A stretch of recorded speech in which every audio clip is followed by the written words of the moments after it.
89.3 and 88.5 Yes FM. Online at www.yeshome.com. Now on the free Yes FM iTunes app and the Yes FM Android app, or the free TuneIn Radio app. Search Yes FM Lima.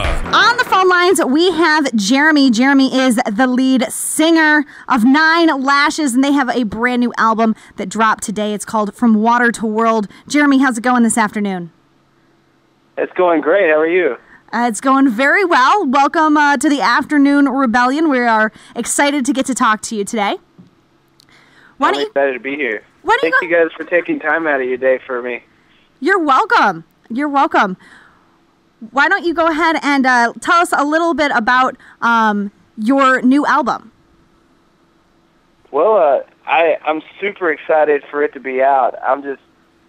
Our goal for this one musically was to really just inject more of ourselves into the composition, and we all love rock, and that's a big thing that unites us.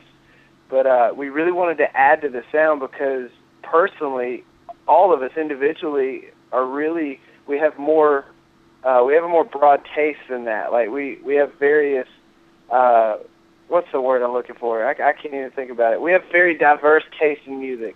So you're eclectic.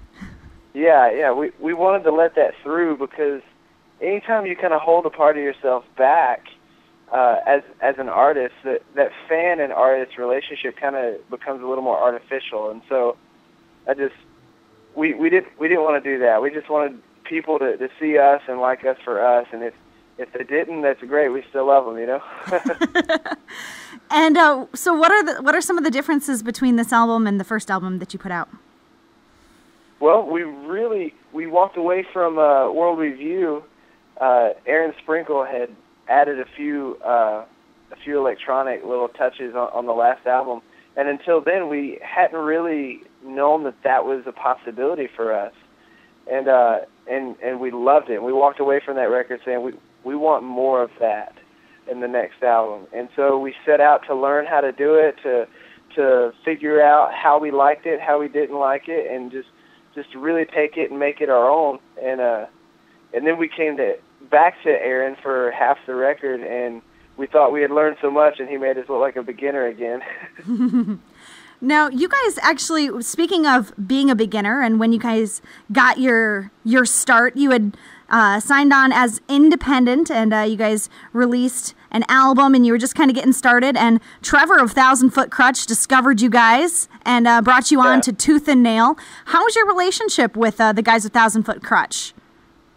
Oh, we love those guys. Those are probably one of our favorite groups of people to go on tour with. I mean, Joel, the bass player, you can't get any funnier than that guy. He's one of those people that knows exactly what to say, when to say it, just to make people die. You know what I'm saying? What are some of the other bands that you guys have had the opportunity to tour and play with, and really just kind of get to know? Well, we've gone out with a few different people. We've been out with Red, TFK. We toured with The Wedding. There's actually an independent band that we loved touring with. It was a lot of fun with Last Watch. They were super awesome to be around. But yeah, lots of different people at different times, and it's super exciting. We have some tours in the works with some people that we haven't been on the road with yet, so I'm really excited about that. Can you tell us a little bit about those? I can't say too much yet because the details aren't solid, and so I don't want to say something that isn't true. But or say something and then it changed. But we'll be announcing soon. Don't worry. Okay. So all we get is a little teaser. A little teaser. It's one of those to be continued things, and really, I don't even know if that's a good example. Well, teaser trailer. There we go. The teaser trailer that tells you absolutely nothing about the movie other than maybe the title. Absolutely. I hate those trailers, and I'm giving you one right now. It's just, the new Superman movie, and then it's like just the title. Yeah. That's how we feel right now. How you feel when you watch those, that is how you've made all of us feel. So thank you, Jeremy. Thank you. I'm such a hypocrite. I can't help it. That's funny. You said that you had worked with Aaron Sprinkle on part of this album. What's it been like working with him? I mean, because this guy has been around for years. You know, he used to play with Poor Old Lou, you know, and then he's like producing everybody. And it's like, you know, you hear Aaron Sprinkle and it's like, squee, you know? So what's it been like working with him? The guy's a veteran. I mean, you know, you see him working on Pro Tools, which, for anybody that doesn't know what that is, it's the recording software that we record our music with. And you look at him on the computer working Pro Tools, and it's like Pro Tools is like his third arm or something. He's so familiar with it. He's just like second nature. Just see him zipping through that thing and just doing exactly what he needs when he needs to do it. And there's no looking up how to do this, looking up how to do that. He knows what he's doing. And then beyond the technical part, I mean, like I said, years and years and years of songwriting. He really had some excellent insight. And some of the songs we brought to him were pretty solidly structured. And he said, "Would you guys hate me if I just took this song and I just reimagined it? Just just broke it down to its core parts and just really tweaked this thing?" And we were like, "Sure, man, have a blast." And we sat there with him, and he, you know, we'd tell him, "Yeah, we like that, or he would suggest this. It was just awesome. But the other half of our album was with Jason Rao this time around, and that was a really cool experience because all we had ever recorded with, I mean, we recorded with Travis Wyrick on our first independent release, and then Aaron Sprinkle, and those guys were like black and white. They were the polar opposites of each other in just the way that they worked, and so I thought we had seen the two ends of the spectrum, but it's kind of more of a three-dimensional spectrum because Rao was different than both of them, you know? And so it's really cool to see how all these individual people work in such different ways and have their own workflow, you know? You got like the trifecta there. I mean, you're talking hard hitters there as far as anybody who's familiar with, you know, music production, the Christian music scene or music scene in general. Wow. Yeah, it was exciting. Now, within the band, I mean, obviously you guys have these great people to work with, but within the band, how do you guys come up with your songs? Is it kind of all on you, being the lead vocalist, or do you guys have some sort of process that you go through? How do you come up with your new material? Well, a lot of times I'll bring the skeleton of a song, and or I'll just have, like, not even a whole song, I'll have, like, this part, you know. This is a really cool chorus or something. And I'll bring a piece, and every now and then one of the other guys will bring an idea. But once somebody brings an idea to the table, we all really go to work on putting the meat on the skeleton, if you know what I mean. And it's really, to be honest, I mean, there's times where we all just see the same thing for it, and oh yeah, that's perfect, that's great, and we're super excited about it. But then there's times where, you know, the reality of we're 5 different people with 5 different opinions kind of sinks in, and it's just like we're pulling hair and swinging arms. But I'm just kidding. But no, we're passionate, man. And at the end of the day, we work it out, and we try to stick by a democracy. We vote on things that aren't spiritual. You know, the spiritual things we try to kind of leave more in the hands of God and just try to be sensitive to what He wants from us. But on non-spiritual things like business, songwriting, stuff like that, we really try to make sure everybody has an equal voice and vote on things. And it's hard not to be offended when somebody doesn't like your idea. That's something we've learned to work through. Definitely. You know, when you get shot down, that's always hard. But sometimes I'm thinking they probably all work out in the end when you see the finished product. Oh yeah, I'm super happy with this record. I if anything was different, I think I'd be upset. So I think it turned out great. Awesome. We are talking to Jeremy. He's the lead vocalist of Nine Lashes. Their brand new album, From Water to War, it is in stores today.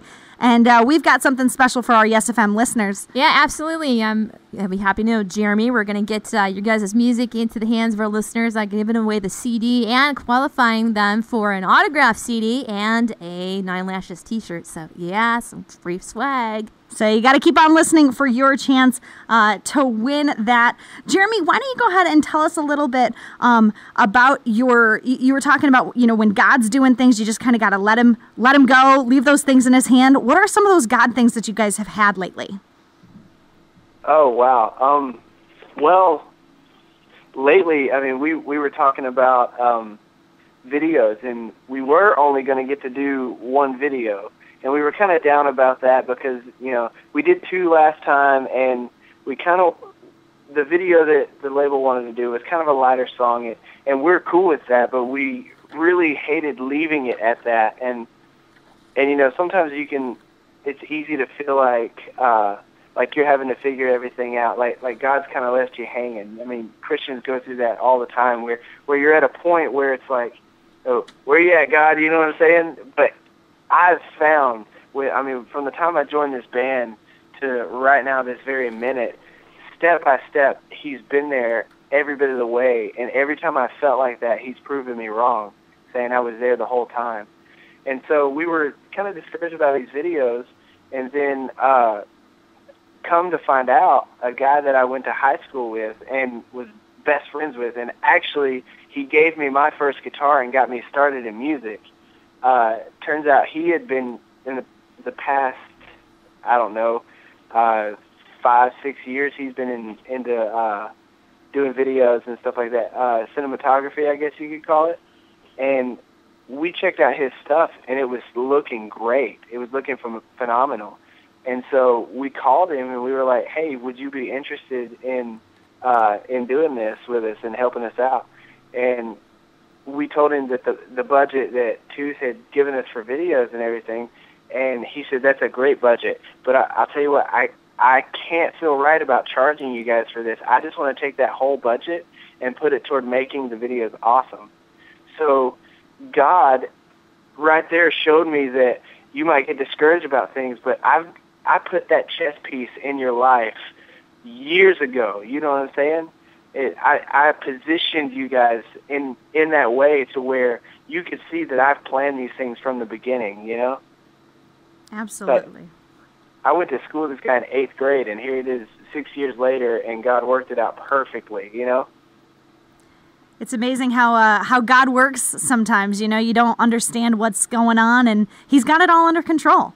And sometimes a lot of, he uses people from your past and experiences and really builds on them. And I think kind of blows you away at times, too, to just kind of remind everybody, that God is God and he's got everything under control. Oh, yeah. It's an awesome reminder. It's the best feeling when you receive that, Why don't you go ahead and tell us a little bit about, on your new album, you've got a song called Break the World, and we've been playing it here on the station. We would love to hear how you guys came up with the song and what the song means to you. That song we actually wrote specifically for something that we've been experiencing on the road. Everywhere we go, we've had people come up to us and say, I was in my room and I was on the verge of just ending it all. I was having these thoughts of I wanted just everything to be over. And I listened to your song, and you helped me to choose life. And I can't tell you how many times we've heard that from our fans, and how many times people have run us down and stopped us just to tell us that. And it's really made an impact on us. And, some of the members of the band, we've had... I can't say all of us because I don't know, what I'm saying, that all of us have. If we have, they haven't shared it, but I know for a fact that at least 2 of us in the band have had thoughts like that at one point or another. And I'd be willing to guess that everybody's thought about it, you know what I'm saying? It's at least occurred to everyone at some point or another. Whether it's a serious consideration or just a fleeting thought, I feel like it's crossed the mind of everybody at least once, wouldn't you think? Yeah. So that we wrote that song to let them know that they're not alone, and we wanted to write it just to try to capture those feelings, because a lot of times it's at night, and that's kind of where we wrote the song to take place. I don't know if that comes across or not, but that's what I saw in my mind, just somebody in their bed at night and the thoughts are raging, questions. Like, I grew up without a father, and there were nights when I was in my room at night, and I couldn't go to sleep because I was just like, where is he, And it was tough. Those were tough times, and I just don't want anybody to feel like they're alone in those feelings, and I just want them to choose life, Well, we've gotten people who love this song, and we want to say thank you for writing it and, of course, sharing that with us. And thank you so much for joining us this afternoon, for spending some of your time with us on the Afternoon Rebellion. Oh, thank you for having us. Or having me. Well, you're talking on behalf of the band, so you can say us. I am. You're part of the collective. Really, thank you for taking time out of your day. I mean, you could be talking to Skillet right now. Well, we love you. We love Nine Lashes. So thanks for talking with us. Thank you. God bless. God bless. Yes, FM.